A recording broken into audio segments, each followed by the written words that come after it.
অগ্নিগর্ভ বাংলাদেশ, জ্বলছে আগুন, বাড়ছে মৃত্যুর সংখ্যা।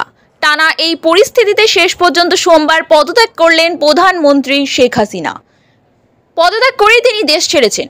এই পরিস্থিতিতে শিলিগুড়ি লাগোয়া ফুলবাড়িতে ভারত বাংলাদেশ সীমান্ত থমথমে, নিরাপত্তা বাড়ানো হয়েছে। এদিন বিকালেই এই সীমান্তে সেনা এনে রাখা হয়েছে। চিকিৎসার প্রয়োজন ছাড়া দুদেশের মানুষের আসা যাওয়া বন্ধ। শিলিগুড়িতে চিকিৎসার জন্য সারা বছরই বাংলাদেশ থেকে বহু মানুষ আসেন। আগে যারা এসেছিলেন তারা দেশে ফেরা নিয়ে দুশ্চিন্তায় পড়ে যান। শেষ পর্যন্ত চিকিৎসার ভিসা নিয়ে আসা বাংলাদেশের কয়েকজন নাগরিক সোমবার দেশে ফিরে গেলেন। তাদেরই একজন মোহাম্মদ সিরাজুন জানান, চিকিৎসার জন্য এখানে এসেছিলাম।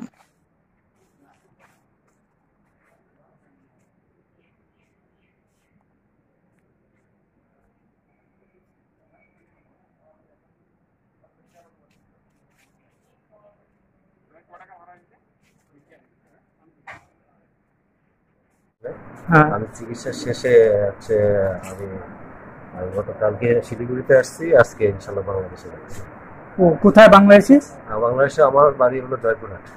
আচ্ছা, এখান থেকে সামনে শিলিগুড়ি থেকে? শিলিগুড়ি থেকে সামনে না, জয়পুরহাট আপনার বর্ডার থেকে নিয়ার অ্যাবাউট টোটাল 250 কিলোমিটার। ওরে বাবা!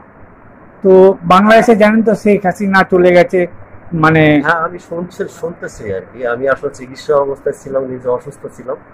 আমি ওই ধরনের আসলে কিছু এতটা জানি না। তো এনারা অ্যালাউ করলো ভিসাকে আপনার, মানে যাওয়ার জন্য আজকে? জি জি জি, আমার মেডিকেল ভিসা, আমি মেডিকেলেই আসছি।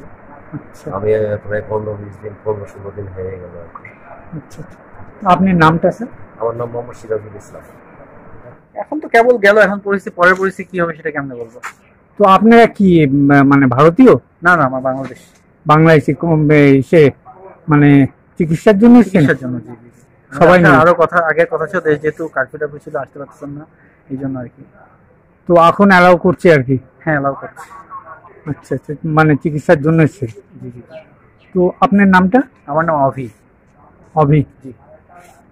ঠিক।